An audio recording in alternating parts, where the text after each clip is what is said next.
You're listening to the ESO Network, your station for all things geek. Oh, the backdrop. Oh, look at that. Yeah, that's it. All ready to go. But I just saw it. Oh, yeah, that's right. You're in the way. Well, if I'd known, I would have brought some pizza up. We could have just like. Yeah, we should have actually had pizza. We should have had our favorite pizzas for this. Yes, that's possible. I think that was the original idea, but then we realised that actually, Sean, like you've practically only just woken up, haven't you? Like This over pizza lunchtime, is yeah, the best pizza. Breakfast pizza is the breakfast of champions. Backdrop anyway that Dan's got there. Oh yeah, I do really like it. It's great. Bit of AI Apart there. from- But... Could have given me some more why hair. are there so many beards? I know Sean has his facial Yeah. hair going on, but I got a bit of why are stubble there so- going. Yeah. Dan's a little bit of stubble, but I don't know. Yeah, Can't remember I what shaved it this morning, and this has already come Yes. back. This is Yeah, weird. same here. It's like Homer Simpson. Straight up. Yeah, 5 o'clock shadow at 7 o'clock. Also, what's like the Friar Tuck thing going on in some of the like? Are we bald or are we not bald? What's going on? Oh, actually, no, Dan, you've actually got the wrong picture. The picture is different. have Oh, have I put the wrong picture on the? Oh, you got me I? thinking. This one I pulled from earlier in the chat. You sent it like Right. weeks No. ago. Yeah. There's a picture No, with it me still with hair. looks great. It still looks great. I'm just being nitpicky, you know. Yeah, I know. Yeah, I was Yeah, trying yours to. does 'cause have. Yeah, actually thinking about it. You but- won't believe what I had to put into AI to get that picture. First of all, there were 4 bald men with glasses, and it put the same person up. I thought, no, we are 4 different people with bald hair and glasses, bald hair and square glasses, bald hair with But a this beard. is how And- AI oh, God's sake. works, And Paul. the You only have thing to that worked be was one specific. female. Boom, there, done. We've got Casey straight away.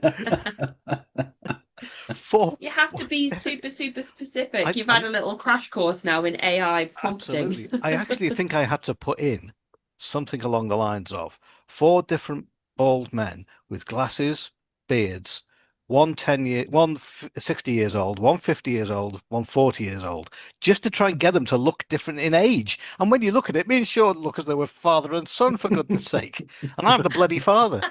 So, And I'm not Dan looks 50 a yet. little That's bit. next year. Thank you Yeah. very much.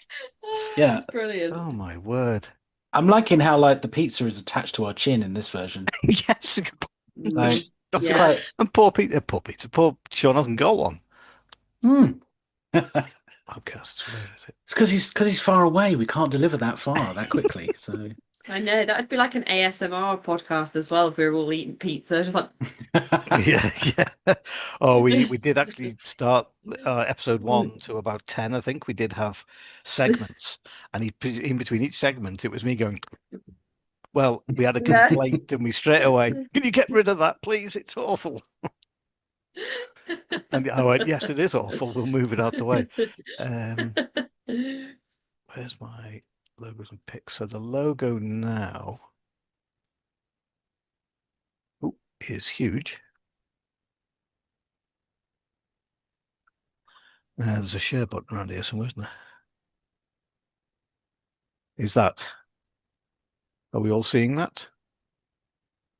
not No. yet. Yeah. Oh, press the button, Paul. Oh, there it is. So I've got hair, and I had to draw that in. oh, there we go. So there you go. It's That's great. the fun. I love it. That really made me smile when I got that email. Yeah, I was quite pleased with that. Yeah, it's really So, good. Stop share. Right. Okay. So I'll have to get a new mug made now.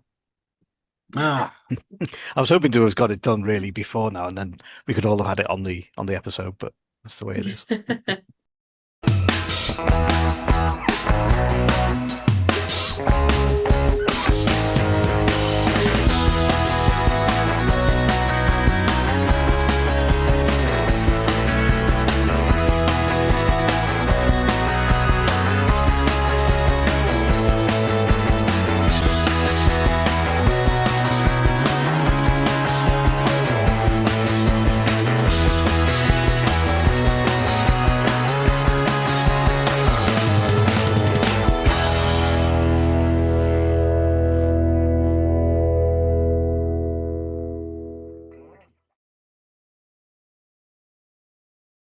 Hello and welcome to your special delivery of the Cosmic Pizza Podcast. And we are absolutely thrilled to have you join us for another great episode.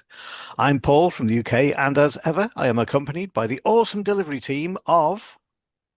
Dan in the UK. Casey in the UK. Gone somewhere else.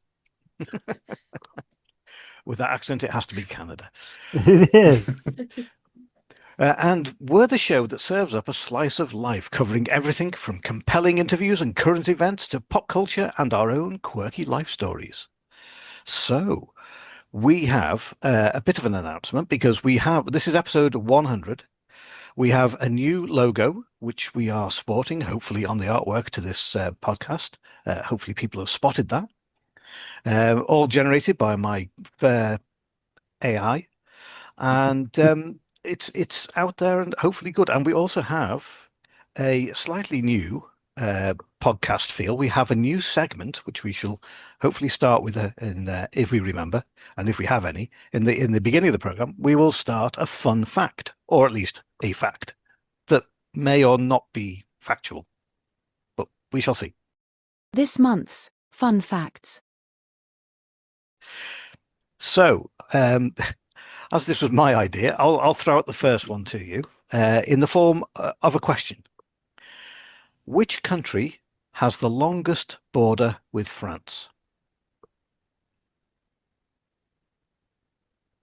Silence on a podcast is always good. Is there going to be like a little thinky time music? Ding, ding, ding, ding, Yeah, we could do. ding, I could put some ding. music in. I don't have it here though. I'm thinking. I'm the really longest bad at border. geography. I'm gonna say like Belgium. Is that Okay. does that even connect? And I have no idea. You guys live over in the Switzerland? European area, not me. I've never been over there. I couldn't tell you. Okay, I Dan. need to visualize it. I need to visualize. So, I suppose all of Spain shares with France, whereas only a bit of Germany and a bit of Belgium and a bit of Italy. But then there's Switzerland, which is kind of quite a large side chunk of it. I'm going to go Spain. I love your geography, but you're all wrong. Nuts. Oh, You're not even on the gosh. right continent. It's Brazil. And the reason it's Brazil, with 450 miles, sharing a border with French Guiana, which is a department of France, so therefore it is French. Hang on, we're not doing No, trick no. facts. Paul, we're not That's doing not a very it. fun That was- It's not That a was trick not. fact. That was not. That is not a trick fact. It is a fact that if you fly from France to French Guiana and you're a French person, you don't even need a passport. You are still in the same country. How about that? Oh, Nope. technicalities. You think that's a good Ugh. fact? Wait till you hear the one later I've got in the show. It just blew my mind, and it will blow everybody's mind just as much as it did this one. Right. So, okay, who else has got a fun fact then? My one, I learned just a couple of days ago, actually. My eldest, Joshua, is getting really into Wes Anderson movies. It's a big Yes, thing for him. awesome. He loves them. It started with Fantastic Mr. Fox, and he's sort of gone back through the back catalogue, and he's just gone from there. The Asteroid City was the most recent one that he's watched, and then there's the new one, which is obviously coming out. I think it's in the theaters at the moment, and then it will be out soon. But Wes Anderson, on his movies, he insists that there's a flat salary for all of the actors on his movie. So everyone gets paid the exact same amount. And the reason for this is that actually it started way back in Rushmore. He had Bill Murray coming onto the set, and he wanted to make sure that everyone was paid the exact same. But it was stipulated in the contract that some of the actors could have a say in why they have accepted it. So Bill Murray just wanted to play golf that weekend. So he said, as long as I get to play my golf, I will gladly take the flat salary in my contract. And he went along with it. And because Bill Murray said yes, everybody followed afterwards. So ever since, everyone gets paid exactly the same amount. Nice. I we like go. that. I love like that. I That's like that fact. awesome. Yeah, that should be taken up by a lot more people. That would be interesting. Hmm. I instantly started thinking like the really high paid actors. So like Tom Cruise gets paid like 32,000. Like that would be it. Like Hmm. what would a Wes Well, Anderson Tom Cruise performance be? Like would he bring it down or would he just and that, like go along with it because he's yeah, mega but rich now? So yeah, well, he could do that. Yeah, he could work for free and still get away with it. But but that's the interesting question then: is that they all get paid the same amount, but is it the same amount as let's say, a typical female actor, or would it be the same amount as the top-rated star of the show? very true. Which there's a big, massive scale there. So would does everybody go, oh yeah, I'll get paid as much as Tom Cruise, please? And they go, oh no, no, no, no, the flat rate is the same as the cleaner over there. Then the Tom Cruise is going, no, no, no, hang on a minute, hang on a minute. I think you'll find that the flat rate should be higher than that. Yeah, yeah. Hmm. Right. The guest I star think rate level.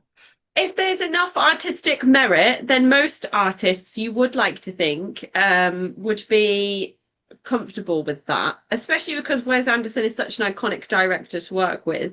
And I remember doing our favorite films episode, Fantastic Mr. Fox was definitely in there for me. And they have such a like that. The cast of that film is incredible. Everybody in that film is super duper famous and loves working with Wes Anderson. And he has his little crew of like people like Christopher Nolan that he uses in his films over and over. And it made me think of 28 Days Later, which is my favorite film, and how Christopher Eccleston in that movie said that he would forfeit his wage altogether because they didn't have a big enough budget to complete the film and pay him as one of the most well-known actors in that movie. And because it was mostly funded by the Arts Council, he just didn't get paid for that film. And they made it, and it was like, one of the most impactful horror films of all time. So I just think, if the artist thinks it's a worthy enough cause, then they'll just say yes. They'll And go I for think it. you'd like to think that that's, not thinking about all the poor artists that are trying to actually earn a living and living off of absolutely nothing. That's a different thing. If you're talking about Tom Cruise's type of wallet, then I think that's a different story. But I love that fact, Dan. Very interesting. There you go. Okay. So go on then, Casey. What have you got for us? Well, did you know that when Christopher Eccleston was in 28 Days Later?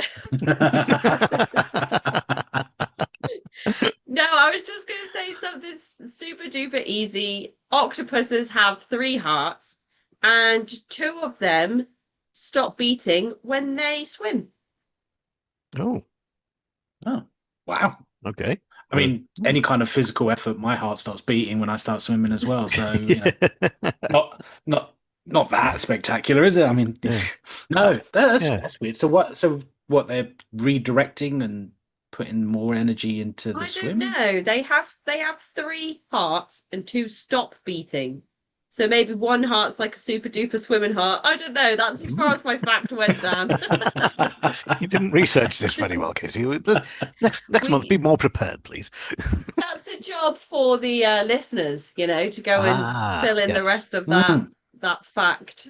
The internet will melt when our listeners go and fact check that. Our octopus scientist listener who will get in touch with us. Yeah. Yeah, there's got to be one. There's got to be at least one person listening that is, Somebody. One person listening, yeah. So that's my fact for this episode. That's Very cool. nice. Okay. Sean, what have you got? All right. Okay. Well, anybody who knows me knows that I also do the Have Coffee Will Travel podcast. And we just went to Orlando, Florida, and we went to Universal Studios for Halloween Horror Nights. And it was the 34th annual. And I learned just yesterday that it started in 1991. It wasn't called Halloween Horror Nights. It was called the Dungeon of Terror. And it was held out of the broken down Jaws ride. And it only cost $12.95 to get in. Wow. And it's nothing like that now. Now it's on all the Universal Studios properties, and it's huge, and it sells out every year. And instead of just being a 3-day event like in the original, it's 2 months long. Wow. 2 Yeah. months. Well, I think last time we were there, which was a couple of years ago, we were we were in the hotel and we were looking out over the nighttime, and you could see all the rides all lit up and in green and red, and all the screaming going on. We weren't particularly interested in the horror nights, so we didn't go. And we were too knackered at the end of the day. So yeah, it's been. But I hadn't realised it was only 1991 that it was around. The old Broken Jaws ride in '91. Good grief! Yeah. We went on that in '78. Wow. 79, something like that. Wow, that it does sound creepy. Mm. And Paul, it's okay not to be okay with horror. You know, Yeah. that's okay, Paul. It's okay. Hang on, where is he? Oh no, where's it gone? I've lost it. Lost it. Ah. This also makes for good podcasting, especially when you lose. That's my favorite. Talking about horror, and then you Yeah. turn around ominously and go, "Where is he? Where is he? Oh, he's right here. He's right here. It's all right. I And have he my was teddy lost bear with forever. me. I have my teddy bear with me. I can Aw. cuddle him. This teddy bear is 60 years old. 60. Yeah, Wow. Wow. it's my original teddy bear. Aw. Neat. What's his name? Mr. Kukulaka. Unfortunately, it's Edward Bear. Oh. I was very imaginative when I was young. Yeah. Edward Bear, Yes, Eddie, Nice. Eddie Bear." Teddy Bear, Teddy Bear. So yes, I know. Anyway, right. So very good. We all came up with a good fun fact. That was excellent. Okay. One thing I forgot to mention at the beginning of the show, which I think everybody would have gathered by now, if they've actually found out this and gone there first, this will be live. It'll be recorded live and shown on YouTube. What? Yeah. Oh, Our faces are going to be on YouTube? Well, that's right. Face up. No, no. You, I you know, didn't yeah. tell me this. Well, well, we did because we had to get you out of your pajamas for the first recording. Oh, right.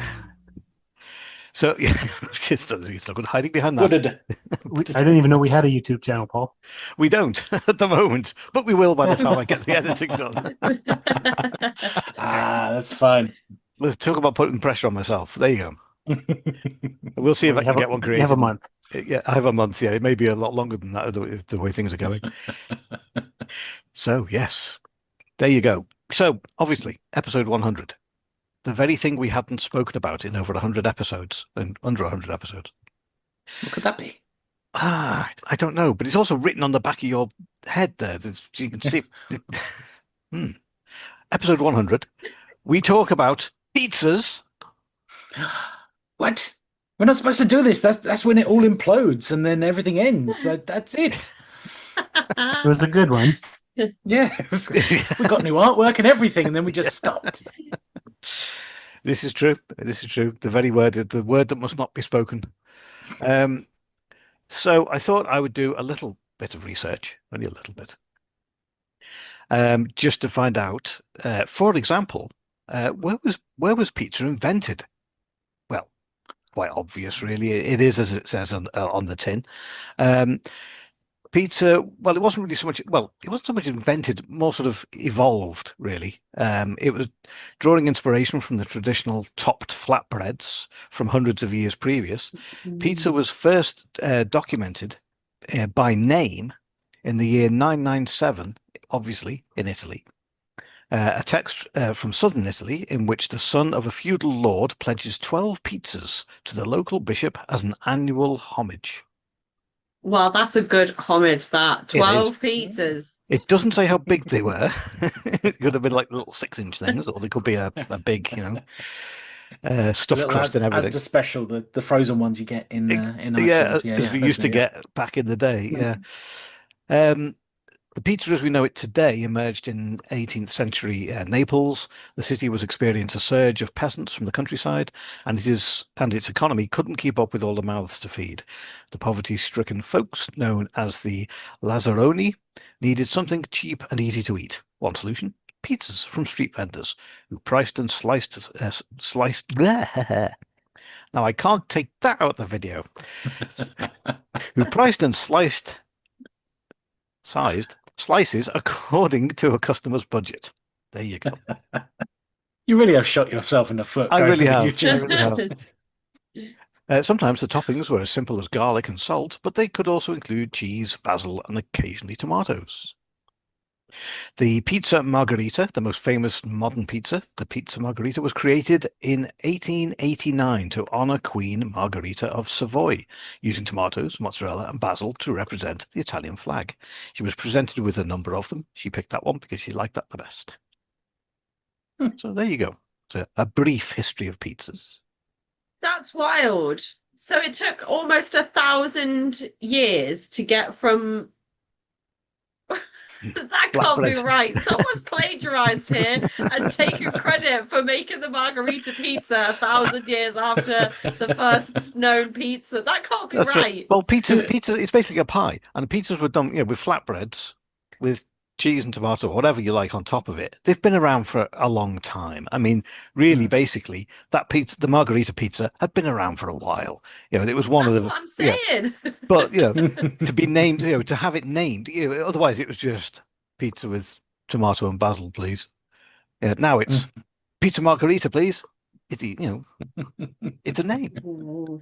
Well, wait till we come to another one later Plus, on. This is even. it's that Italian kind of way of, just let it all happen. It'll get a name. It'll take 1,000 years, but it'll get a name. Yeah. It's fine. We're too busy just enjoying the wonderful sunshine here in the Yeah, pass me an Mediterranean. olive. Yes, green olives only. Oh, green or black, I'm happy with either. No. Mm. That's my answer. No, Do you know what? no Of all black the olive. arguments I thought we were going to have today, I didn't think olive color was going to be one of them. It's got to be green. I That's agree. right, Green. Sean. There's nothing wrong with green. Nothing wrong with green. In fact, in my 20s, after university and during university, I insisted that any pizza we ordered had to have green olives on it. I didn't care what else was on it, as long as it had green olives. Just had that. That's a pizza for me. Wow. Oh, wow. Interesting. Mm. Yeah. Requirement. I don't. Okay, Do you know? so- I don't know that I've ever had a pizza with olives on it. All I know is that I used to work at a tapas restaurant, and they had these gored out olives that they used to put really big chunks of sea salt all over the olives. And oh my gosh, it's making my mouth water just thinking about it now. Olives on pizza, gored out olives on pizza with salt on top. Oh my goodness me. Wow. Okay, so let's go to favorite toppings then. What would your favorite toppings be? Green olives. Yeah, I think we got that one. So Casey, what would as she takes a drink? Dan, what would your favorite I'll go topping for be? I'll go for my favorite is definitely chorizo. I know it's chorizo, however you want to say it. I've never heard of it's that. because You'll have to explain. Unlike pepperoni, which does have like a little kick to it, it's got a little bit of pepper and stuff. The chorizo is kind of like a spicy sausage that's densely packed with lots of spices and things like that. But it's only in that meat. But when you cook it into other things, it kind of permeates all the way through. It's so nice. I mean, it's a meat that is really good in everything else as well. I love it in a paella. We've been basically changing our diet because my wife had a cholesterol test and it was slightly higher than it should be. So we've tried to change everything. Nothing too worrying, but it's just gone a little bit high. And we had this orzo pasta with chorizo, spinach. It was plum tomatoes, and it was all sort of cooked in this like kind of like a tomato puree sauce, and it was just amazing, all from this one recipe that's low cholesterol and all this sort of thing. And That yeah, sounds so good. the chorizo was just amazing. So if I could have that on a pizza, that's definitely a there. This is just an episode about Spanish cuisine now. How did that happen? So we've got Italians, we've got Spanish. Where else can we go? Oh, we'll be going to Canada Greece, later. But, Greek yeah. food. Ooh. So, before we were rudely interrupted by the fact that we are poor people and we can't afford to get a Zoom workplace account and get lots of time to do our podcasts in, we are stuck at 40-minute chunks, or should I say slices. Oh my. Nice. Speaking of slices, Yes. Sean has some kind of thing about some kind of other podcast. Not yet. Not yet. I It don't. just doesn't. That's it. It's got to slip off the tongue. That's it. I just keep waiting for it. My favorite topping on pizzas is pepperoni, just standard. Mhm. Standard pepperoni. And usually when me and Lee order our pizzas, we'll get like a pepperoni pizza and a spicy kind of meat feast pizza with ham, sausage, pepperoni, and peppers and jalapenos. And then we'll do a 50-50 where we swap half of a pizza each. So we have kind of two pizzas in one. And I love doing that. And then the other day, I was like, "Shall we order pizza?" And Lee said, "Yeah, but please can we not order pepperoni?" And I was like, "What do you mean?" He was like, "Because I think it's really boring and I don't like it." And I was like, "We've been doing that for nearly 10 years." And he was like, "Yeah, I know." And I was like, why are you only now telling me that you don't want pepperoni pizza? It's like, because I know how much you enjoy it. But it was just really bland last time. And now I've decided I have to say something. So the tricky thing about pizza for me is that I do have a cow's milk protein allergy. So I'm not supposed to have anything with milk in it, whether that's tea coffee with cow's milk or chorizo has lots of chorizo has milk in it. Some chewing gums, some sliced packets of ham have milk in, all the way through to like most flavors of crisps. Even some bread, for some reason, has milk in. Yeah, bread So has milk. I'm supposed to stay away from all things cow's milk. I have soy milk or oat milk in my hot drinks and cereal. But if I watch myself enough and I stay away from dairy for long enough, then usually having a big fat pizza now and then is okay. But if I push it, I will make myself very sick. So I absolutely love pizza. I've always loved pizza. I don't know if it's like I'm not supposed to have pizza and that's why it's so good though. Like forbidden Yeah, pizza. I don't know if that's why I really love pizza. But yeah. for a long time, we just got back from Disney Paris. For a long time in France, they don't serve any kind of pizza with pepperoni. They don't like having anything to do with pepperoni because it's an Americanized meat Is that as far right? as they see it. So they do not like it. It's only now recently in the park that they have released the Mickey-shaped pepperoni pizza that is on the kids menu, and it's only the kids menu. You can't get it for an adult menu at all. It's only for there. And it's purely because the French do not like pepperoni. They will only serve with a spicy sausage or of some sort. Yeah. And it's for a long time because it was the only pizza that my middle son would eat. Does not touch anything else. Has to just be pepperoni, pure and simple. Nothing else on there whatsoever. He doesn't even like cheese, but on a pizza, it's okay. But for a long time when we were going there, he wouldn't touch anything else. It was basically croissants, croissants, croissants. That was it. But now finally he's catered for. He can have something to actually eat. So yeah, it's a weird thing that not every country really likes pepperoni, even though it's amazing. It's great to have. Yeah. I figured that was standard for pizza: cheese, Yeah. sauce, and pepperoni. That's a standard pizza, and then you add all the other crap later. Yeah. But I Right, guess not. Sean? Another thing Yeah. to talk to Lee about: pepperoni on your pizza. And it's standard. It's not a pizza without it. Yeah, I go along with all them pepperoni, spicy meat. My wife likes the calzone pizza where you fold it in half. I don't really understand that. But Oh, that's a good thing. It's too much bread though, but it is, other than that, yeah. it's pretty Yeah. yummy. I mean, what sort of style do you like? I mean, I always prefer a thin crust because Yes, that's a pizza, and anything thick is just too much bread and dough, and even the stuffed crusts there's just too much bread there. Give me the flavor of the depends. pizza as well. Depends how hungry you are. Yes, Yeah. If that's you're true. hungry, you're going to need a stuffed crust, thick crust pizza because you need more filling. But if you're just looking for a nice dainty snack, then a thin crust pizza is perfect. Yes, Yeah. absolutely. Yeah. Also, if you're having like a starter, it's nice to have thin crust like garlic pizza. If you're having like pasta or spaghetti or Italian food, doesn't have to be Italian, but the kids really like garlic pizza breads that you have, and then you have your main meal. Mm.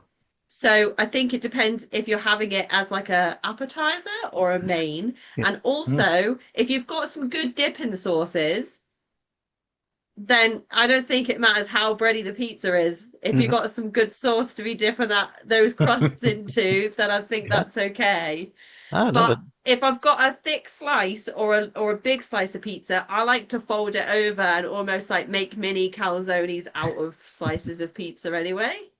So I'm kind of with your wife on that one, Paul. yeah. As a happy medium, I would suggest you actually go for a pinza, not a pizza, a pinza. It's the Roman pizza. It's a rectangular pizza. It's probably more of a lunch size, so it's probably the same equivalent as 2 slices of a large pizza. But a pinza is normally just one topping of whatever choice you want. It's not completely flat like your normal Italian pizza, but it's also not a thick, doughy thing that's just going to fill you up and you're going to feel bloated.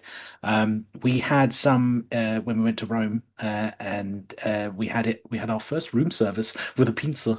Fancy. My wife had it was like a mushroom. There was some seasoning on it, but that was it.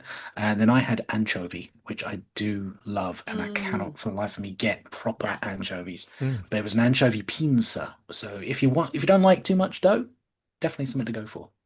Ooh, that's interesting. I wish I'd done that before I went to Rome. So, very good, very good. So another question here for you all. Where is your favorite place to go for pizza? Where is your go-to place that you would? Is there any particular restaurant, or is there any particular chain that you would use, or anything like that? Where would you normally go, or do you just eat pizza anyway? Do you not bother? Yeah, don't care. Just give me the pizza, put the stuff on it that I like, and I'm good. I don't care. Okay. I actually found the best place that I have ever been for a pizza, and had the best pizza I've ever had. And it wasn't in this country. It was in Sean's home country, should we say, Toronto, opposite the Maple Leaf Stadium, not the Maple Leaf Stadium, the Blue Jay Stadium, and along the CN Tower, on the corner of a street there, the Boston Pizza Company was there. Ironically, not an American company. It is Canadian.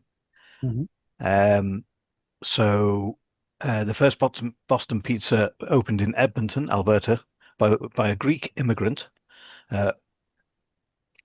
He sort of had plans to sort of steadily grow it across the country, but I don't think he could have expected just how big it became, because it is huge over there. It's basically a restaurant and a sports bar and patio. So you can basically eat some pizza, and we had an amazing pizza, which was really, really good. The whole family were there. We all really enjoyed it. Right next to us, the American football is on. The Canadian ice hockey's on. All this is going on in the sports area. I thought I wish I could spend all day in here. Unfortunately, we were pushed for time and we had to leave pretty quick. But I found it. The quality of the food is so good. I'm going to say this lots of times: Boston Pizza, Boston Pizza, Boston Pizza, just in case they would like to come along and sponsor the show. And who wouldn't? And who wouldn't? So yeah, so that's the break between the two bits of footage. We can put in a little advert just in the middle, right there. You see, it all comes together. Yeah, AI might just pick it up, So in which case, what was your most unusual topping you've ever had? Was there something that you went, oh, that's a bit weird, I'll try that? Actually, the most unusual topping I ever had was this promo for another podcast right here on ESO Network. He lulled us into a full sense of security. Ah! That was a good one. That was really good. I'm out of practice too. It's been like 6 months since we recorded an episode. Howdy! A new year means it's time for a new season of the Dragon Con Report. We're here to help you plan, learn more about the con, and make the most of your trip. From guest announcements to tips for navigating the con, we've got you covered. Catch the latest episodes wherever you get your podcasts. Because Dragon Con is better when you're ready for it. The Dragon Con Report, your ultimate guide to the con of all cons. Subscribe now and start your adventure.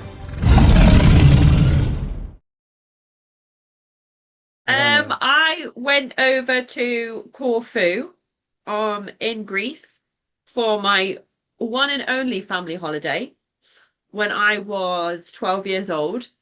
So I have my younger brother there, he was 10, and my mum and dad.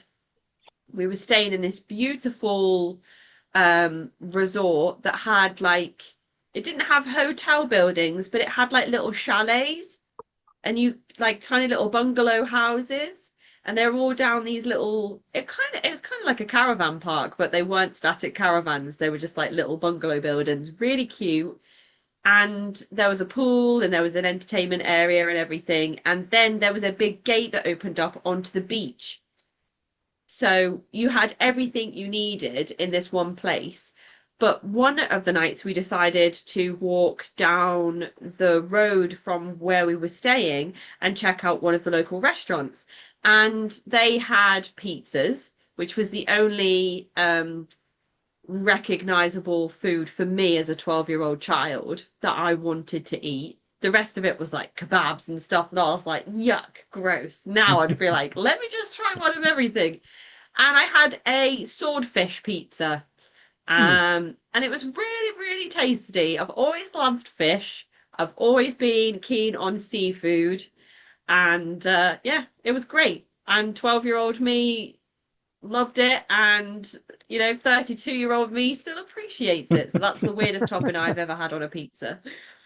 Okay. Anybody else? Just thinly sliced dill pickle pizza. It's something wrong with your taste buds. No, somebody ordered it, and it was dill pickles on pizza with, I think, garlic. I can't remember what else was on it, but it was actually pretty good. You wouldn't think so. It sounds disgusting. But, no, that sounds awful. Well, with the cheese, pickles, olives, pickles, cheese. anchovies, all of these sound amazing to me. Okay. Yeah, so dill pickles. So there was one that was served really unusually for me. It was mini burger pizza.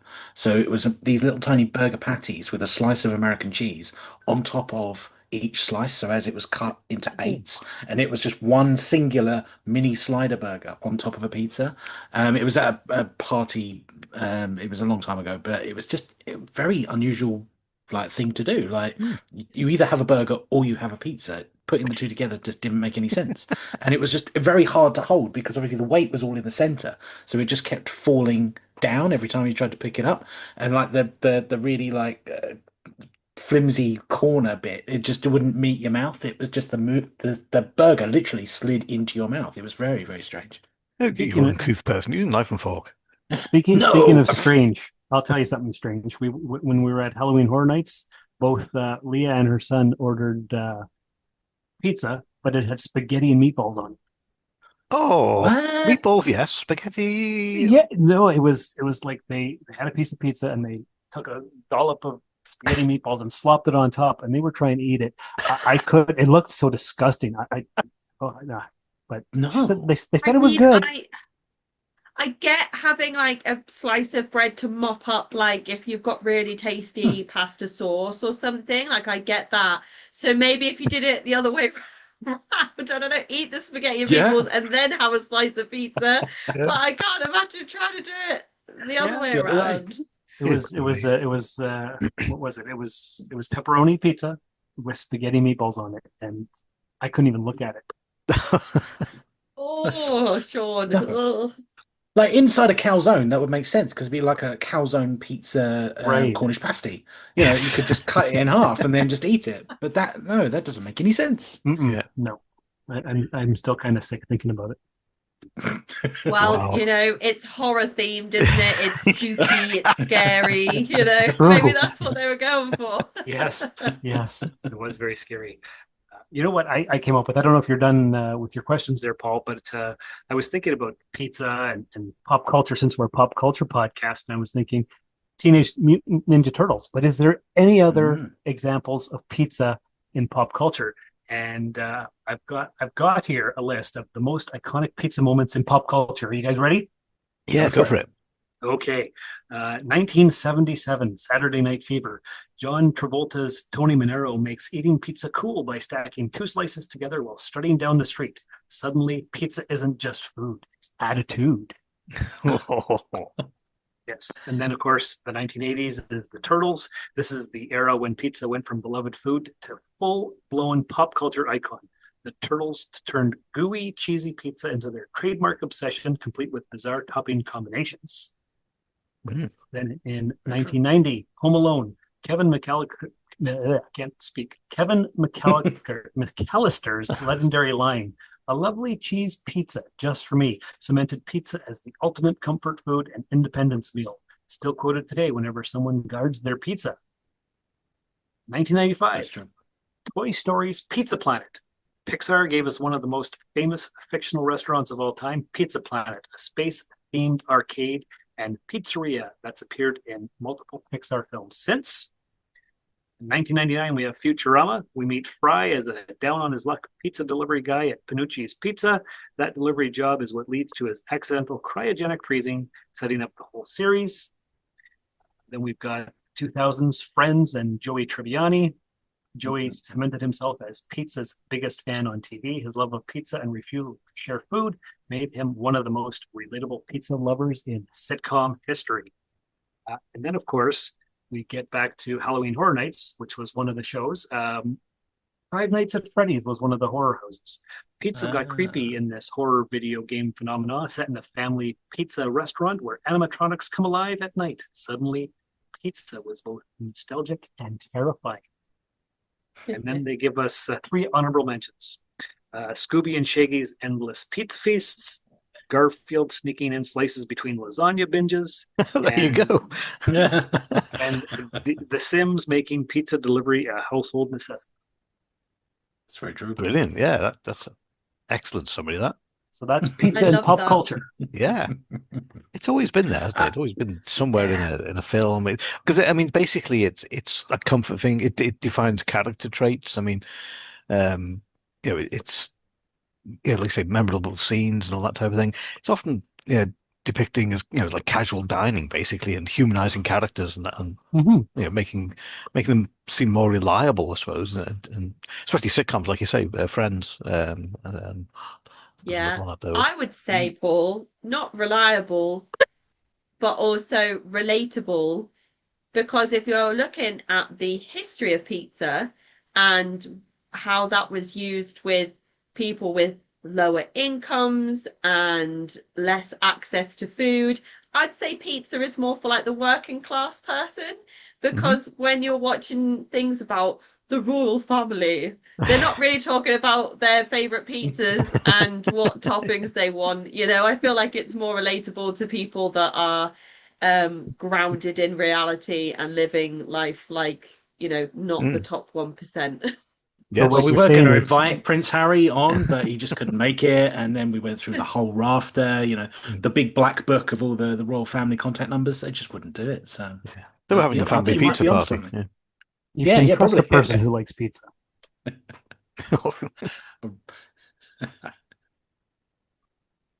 So, there's one thing I was just going to say is we were saying about unusual pizza toppings. My most unusual one was when I went to Finland. We were working over there. We had to spend a few days over there in a previous job, and besides the fact that nobody spoke English, it didn't help. But we managed to order a reindeer pizza. Oh, wow! So I think Santa was one Rudolph down that year. On Christmas Eve, does it take off, or is it just? Yeah, that's right. Yeah, you can only have it at Christmas. It's and right in the center, there's a little red nose. So it was a reindeer pizza. It was just like any other meat. It was just like beef or steak or something like that. I mean, obviously that's what it sort of the consistency of it, the taste. I couldn't really get because there was so much cheese on it. But yeah, unusual reindeer pizza. So wow. Let's there's the elephant in the room here. There's the big debate that we haven't had yet. Is pineapple allowed on a pizza? Yes. Yes. My brother insists on it. Yeah. Yep. 100%. Absolutely. All the way through uni, I only had ham and pineapple. We're talking about working class. That's the cheapest pizza that was on the Munchies menu in Canterbury. If they want to sponsor the podcast as well, the Hawaiian it was a staple. Coming home about 1 o'clock, 2 o'clock in the morning, just been out at works at the nightclub, and we came home, ordered our munchies. My mate Dave would always get a two-piece chicken and chips, and everyone else would be getting their burgers and stuff, and I'd be like, nope. £3 pizza, thank you very much. It was 6-incher, and it was amazing, and it would soak up all the alcohol, and I'd be right as rain about 12 o'clock 2 days later. Okay.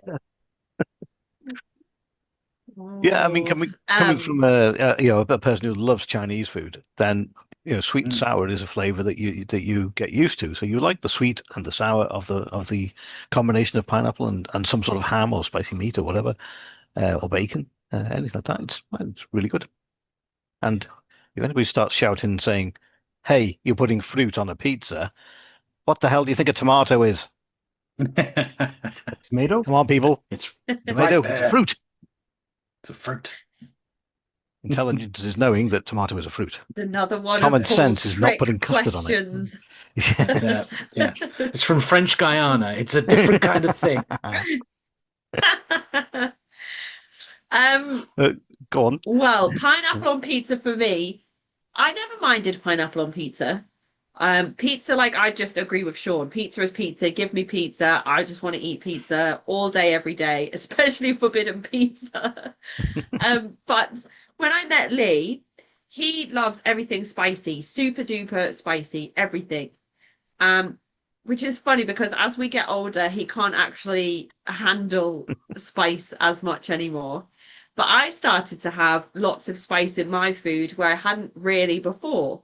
And I realized after a while of eating spicier food that when my food didn't have spice in it, tasted really bland. And now I will have like poached eggs and salad for breakfast, and I'll have to have jalapenos. And then I'll have salmon and salad for lunch, and I'll have to have jalapenos. And Lee now, he'll put his jalapenos all on the side of his plate or his chilies on the side of his plate. But he was the person that said to me, have this pineapple pizza, but have it with jalapenos and peppers and chilies. And the sweet and the spice is so good together. It's so, so tasty. And he was like, don't you think that they really work well together? And I was like, they do, they do, they do. So that's my love affair with spices and pineapple on pizza. Okay. I'm with you on that. Like, you have to have the jalapenos and things because, it's Mediterranean. It's kind of like a spice there. But I did have one that was a coriander and cumin spiced pizza. And it was a curried pizza. And something about that infusion did not work for me whatsoever. No. Jalapenos, get the peppers, maybe that's fine. That's all good. You can have spicy sausage and that would infuse it with pepper and things like that. But I don't know, just something about having a different spice selection on that pizza. It just didn't work right in the mouth. I guess that I would that say sounds more doesn't like a belong on naan bread, doesn't it? Like you're getting Exactly. ready for a curry or an Yeah, Indian exactly. at that point, and then when it's a pizza, you're like, oh no, hang on, what's I'm confused. How dare the Indian culture appropriate Italian culture? No, they can't do that. I know. Best thing to do in that situation is just put spaghetti and meatballs on top instead. Yeah, or There you go, lasagna. exactly. So, Sean, where do you land on the pineapple debate? I don't prefer it, but if it's there and it's the only slice left, I'm going to friggin' eat it. That's unusual. I was hoping to get a bit more of a disagreement here, but we're all okay. Oh, okay, hang on. Pineapple on pizza, that's sacrilege. It's disgusting. And if you like it and eat it, you're going straight to hell. How about that? Yeah, that'll do. Yeah, Okay, I'll edit that together. Heresy, treason. So the next question is, where was the Hawaiian pizza invented? French This Guiana. this will blow your minds. Go for it. Here in Canada somewhere. I think Edmonton, but I can't remember. This is definitely another trick question. On the moon. On the moon. Oh, Casey, I'm supposed to guess it straight away. If it's gonna blow my mind. I mean, Jupiter. Dan, any ideas? I'm sticking with French Guiana. I'm thinking this is like a through thing that you've put into the episode, so I'll go with that. Okay. It was invented by a little Russian woman. Okay, how about a Greek person? Okay, A Greek person in Canada. a Greek person. Wait for this. Hang Sam, on. Wait. go on. Oh no. No, No, you've started now. Go on. I was just going to start reading off Greek gods that aren't real. no. Um, Sam Panopoulos is his name. A Greek-born Canadian created the first Hawaiian pizza at the satellite restaurant. Wait for this, in Chatham, Kent, Ontario, Canada. That That's is fantastic. just bizarre. I read it, went, in Chatham. Oh my God, it's a British thing with Dan's going to love this. Ontario, Canada. I went, wait, no, there's not a Chatham, Kent in Ontario. I Yeah, looked it there up. is. Guess where it There is? is. Sean, tell No, us there where it is. is. Where is there's another town or city just slightly above Chatham, Kent. What's it called? I couldn't tell you, but it's in the Toronto area. Rochester. It's south of Toronto. It's just south of London, of all places. Aha. They've got So, all of them, haven't they? There's Rochester. There's all my there's my around that trifecta area. around here, all Yeah, around there. there is Yeah. a lot of English city names that I've spotted when I was over there. And, there's Oh, yeah, there's Birmingham, tons. Manchester, they're all around that area. It's so Chatham is more towards the Detroit area. I think I'm right in saying, is Sean? It's down that way. I don't know. That's the Toronto geography area. I know nothing about it because I'm a northern boy. Oh, okay. So yes, it's sort of Bloody Southerners. Yeah, that's right. It's that bit that joined, whether they sort of join, it's around the Detroit area there, just above that. It's over that way. So that I'm just was going to tell people it was bizarre. made in Chatham, and then just Yeah, like quietly say exactly. Canada, and then just Ontario, nothing Canada. else. Yeah. Wasn't that your guess as well, Sean? I knew it was a Canadian thing, Mm. but I thought it was out west. But So why is it just Hawaiian because of the pineapple? That's purely the reason. Mhm. Yes, and no. Tropical, I guess. Right, Someone thought. no. Here we go. Here we go for the next bit. The name of this creation was not directly inspired by the U.S. state of Hawaii at all. Panopoulos chose the name Hawaiian due to using canned pineapples from the Hawaiian Pineapple Company. You see. Nice. So there you go. Excellent. But yeah, that was really bizarre. That I thought I just cannot believe That's a good one. that the Cosmic Pizza has found out that we've got Hawaiian pizzas from Chatham, Kent, and Canada at the same time, all in one place. It's the Cosmic Pizza. It's just everything comes to one. Exactly. Yeah, it was 1962 that was invented. So there you go. Right. The editions were not initially very popular. Who would have thought? Surprise. Do you know, it's probably all those psychedelics, back in that time of what can we throw on this pizza today? Let's try a bit of LSD, put this canned pineapple on this pizza. Well, it was still at a time, really, when pineapples, nobody knew what to do with a pineapple. It was really sort of it wasn't everyday commonplace sort of thing. After the war and all that type of thing, like bananas. You just didn't see a lot of them over here because they were exotic fruits and very expensive. So it was only sort of into the 60s when things started to drop in price, and you could my dad can remember eating the first banana. He said nobody knew what to do with it. You didn't know what's this? What to do with it? You're trying to bite it and peel it and all sorts of things. You just didn't know what to do with it.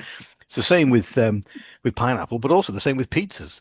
Because I can remember in the early 80s when we were starting to get pizzas, and they were just literally like a 4-inch round circle with a bit of grated cheese on top of a tomato base. It was just you get a pack of 4 frozen from whatever your local supermarket was at the time. Yeah. We just didn't know what to do, so we had it with chips. And some peas. You just didn't know what to do with it. The little cubes of tomato, and then you have it with like some chips and then a side salad, and it would just be this horrible. It was so like tough to break into. Even if you cooked it right, it was still like it had a snap to it as you ate the pizza. It was horrible. Yeah, cardboard pizza. Yeah, I'm not really a fan of supermarket pizza, really. Unless you can find like Asda have those good fresh ones, and they can make them to order as well. They're a bit different. Fridge pizzas, freezer pizzas. I'm not that keen on freezer pizzas.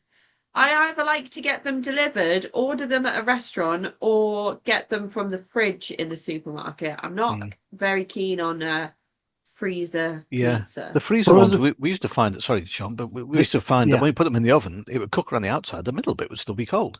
They're disgusting. Yeah. I ordered them. I ordered them. I bought them a lot when I was single because you could eat a whole pizza by yourself for supper, and it was $4. I'm like, okay, well, there's a meal right there. It was never any good, Yeah. but it filled me up, and that was what I needed. Yeah. Yeah. Freezer pizza is not a go-to. What do you think you would say absolutely no to on a pizza? Because they do like dessert pizzas now. Oh, everything. Yeah. Nutella pizzas with like Rolos on and I th- and all sorts of like treat pizzas or cookie dough pizzas and all Yeah. sorts of wild things. You could have pizza for every course and it would be different.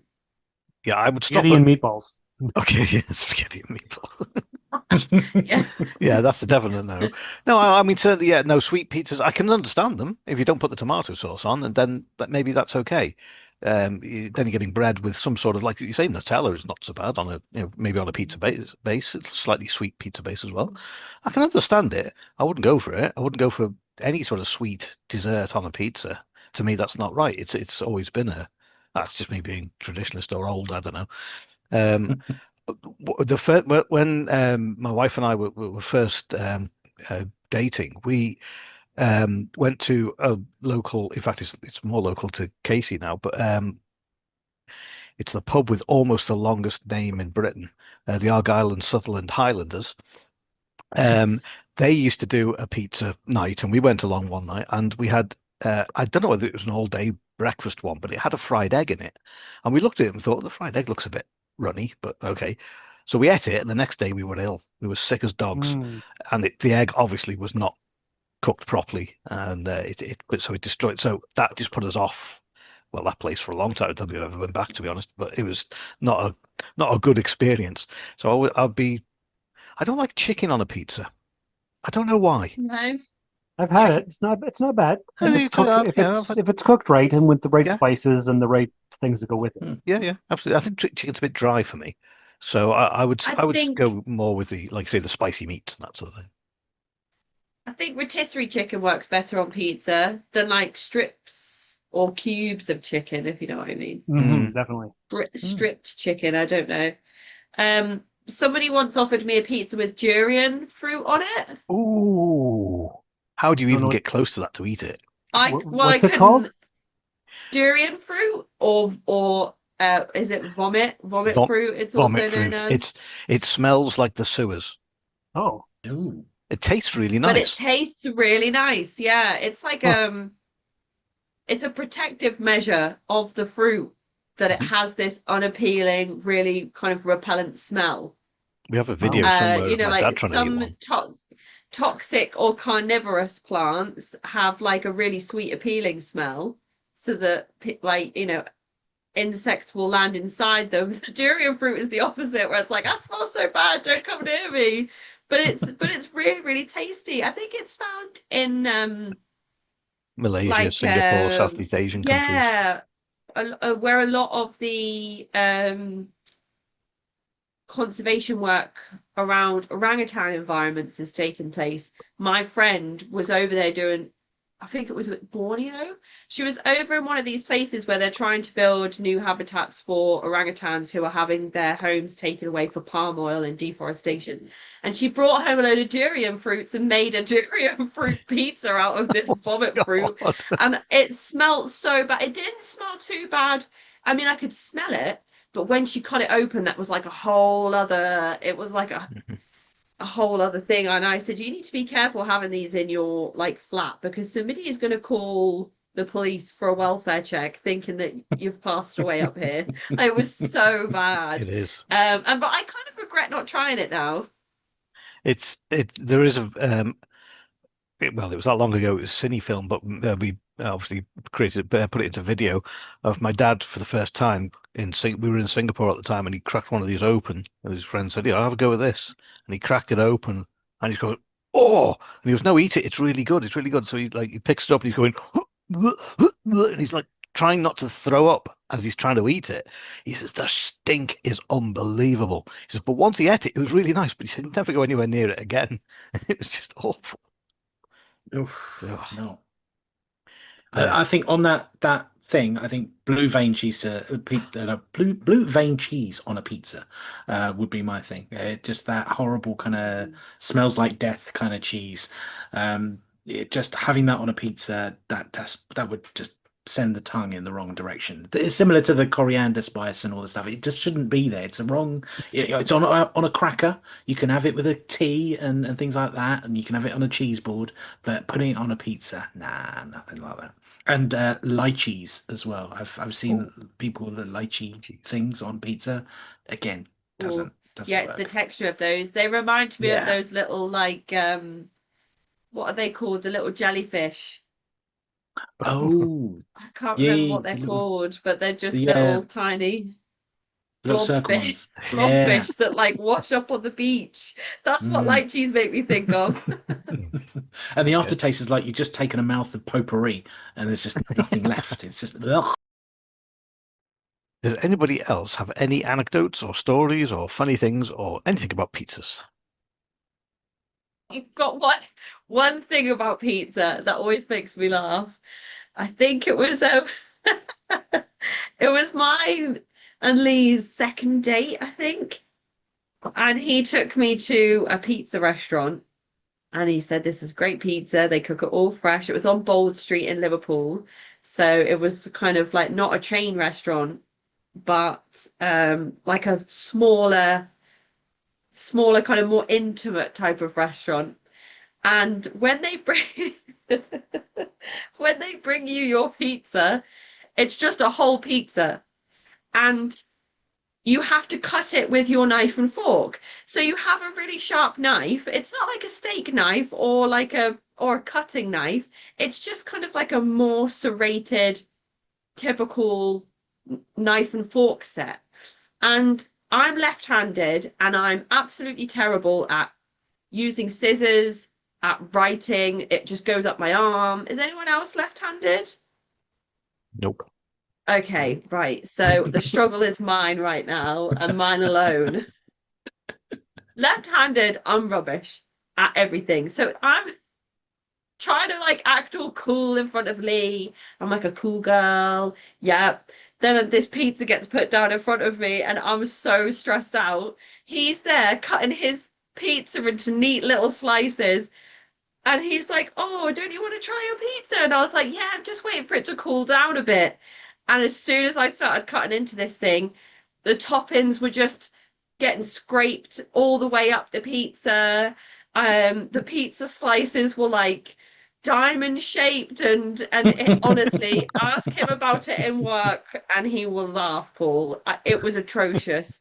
I am absolutely terrible at cutting pizza, and even now, if we get a pizza, Lee's like, "I'll cut the pizza." To this day. Let me cut your So when pizza I up for think you. about basically, he's always like, "Do you want me to get that for you, babe?" as a joke. And I'm like, "Yes, please."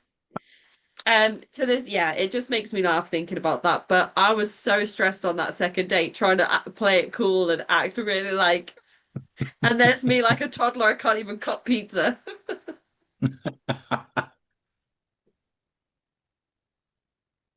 Oh dear. Anybody else? I there had an old birthday, but that's fine. Do go for Sean.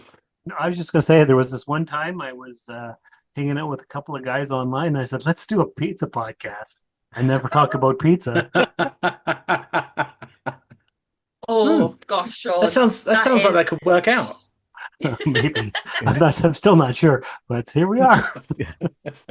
The annoying thing is, I looked for I said I had a recording of the time that we actually had it. I found the recording, and it's going through us talking about it and the things. And we went off on a tangent at one point, then we came back, and then we started talking about it again. Just as we got to the bit where Sean says, "Well, come on, what do you need for a name?" The bloody recording stopped. Oh no! And I thought, what have I done here? I've saved it. I've named it and everything. It was on Skype. We almost called it the Sci-Fi Pizza Podcast. It was going to be yeah, three geeks at one point, or three bald geeks or something. There was all sorts of names coming out. It was really there was strange. quite a few different options. Yeah, yeah. And we're sitting there, and I think Sean said we're definitely not going to do anything based on a movie type of podcast. There's too many of them out there. Okay. That actually might have been a better idea. Yeah. 100 episodes later, we're not doing too bad. There Yeah. you go. Go on, Dan.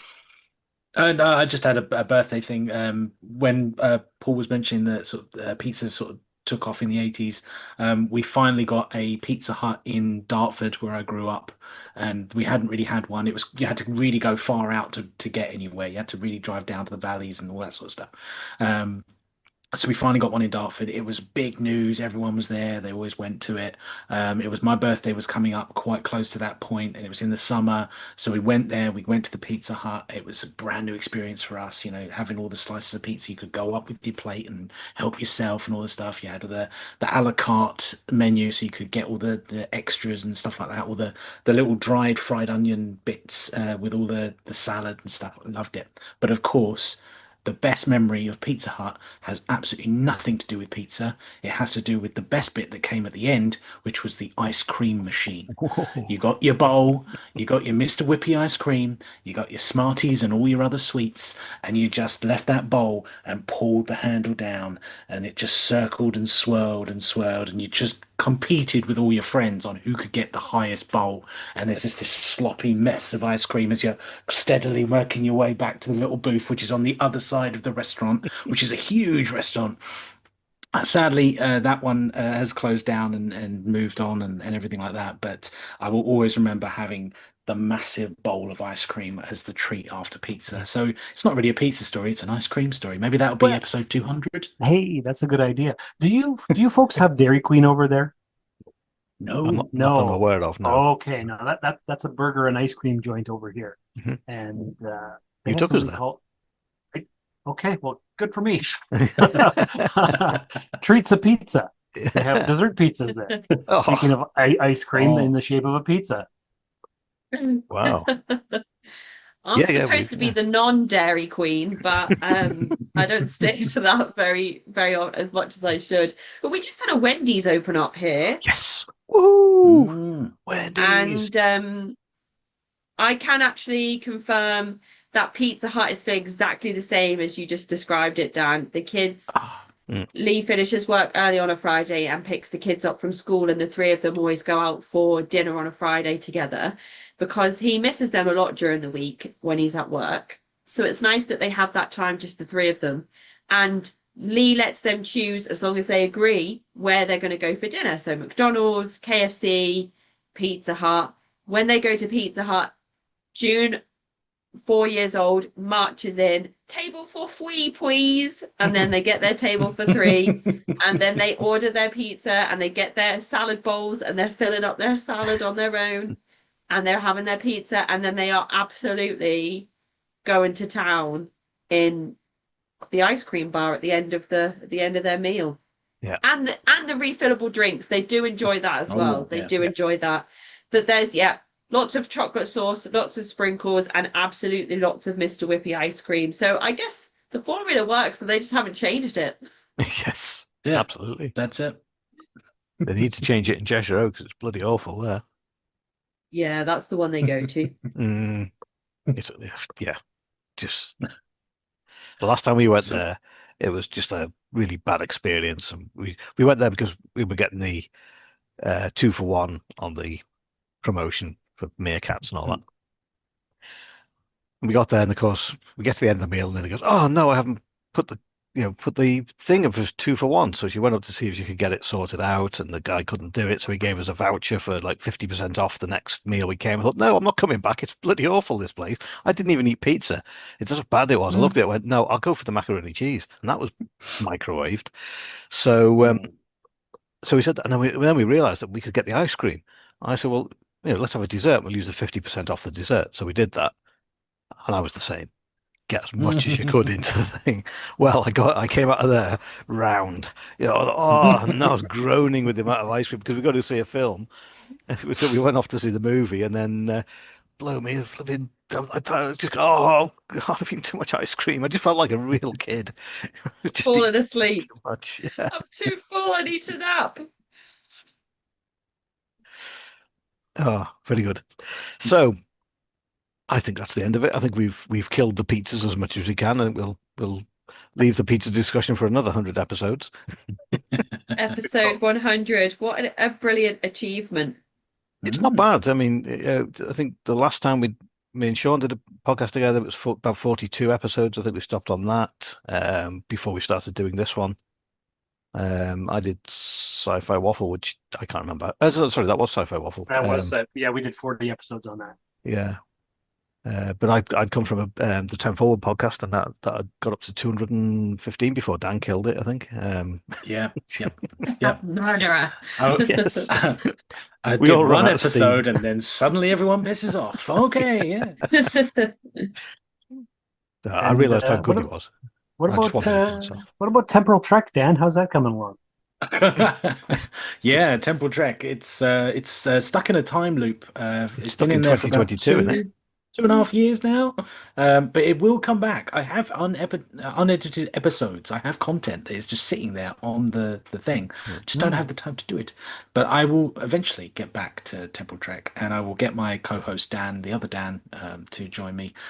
Just to finish Enterprise, because we were so close. We were like 6 episodes away to finishing Enterprise, and then I'll figure out some shorthand way of doing the rest of the episodes, because it's going to take a long time.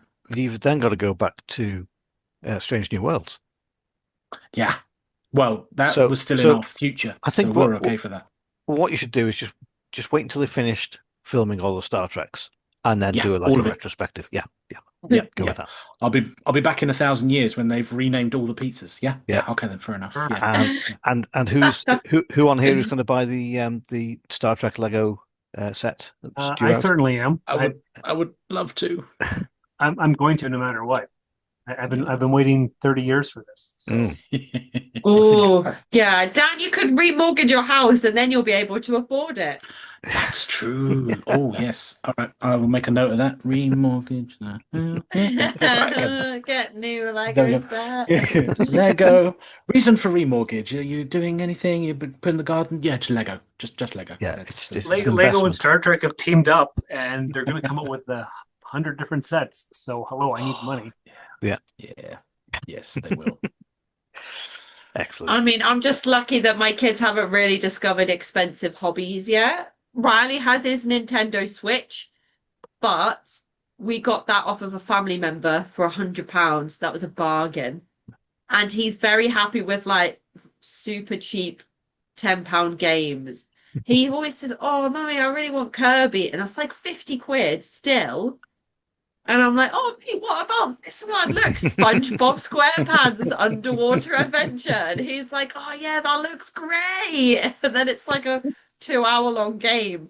But yeah, he's going to start cottoning onto that soon. And I just hope he gives me a few more years before he discovers special Lego sets. That's what I'm really worried about, because they are expensive. Yeah. I want to get a set of the minifigures for Star Trek. I think that'd be cool. Put it in a little display case. Yeah. Let's see what they do. But I really want it. I want it so bad. I've never looked at my credit card like I felt guilty before I've made the purchase. Excellent. Okay, thanks very much, guys. We shall wrap this up in a slightly different way, like we used to do. We do our outro, new outro this time. So, our cosmic pizza has been consumed by our fantastic listener. And the grease in the box is cold, and we hope you are full to the brim. So join us for another slice of life next month in another special delivery of the Cosmic Pizza Podcast.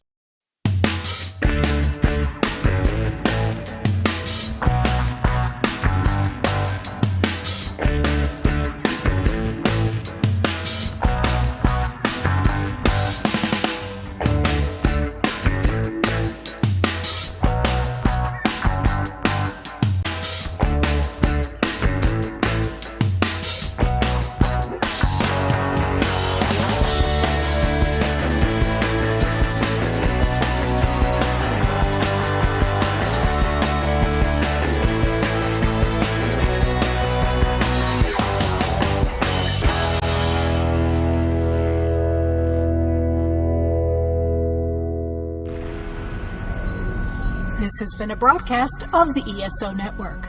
Be part of the crew and help support our shows by donating to our ESO Patreon or by shopping at the TeePublic store, which can all be found at www.esonetwork.com. The ESO Network, your station for all things geek.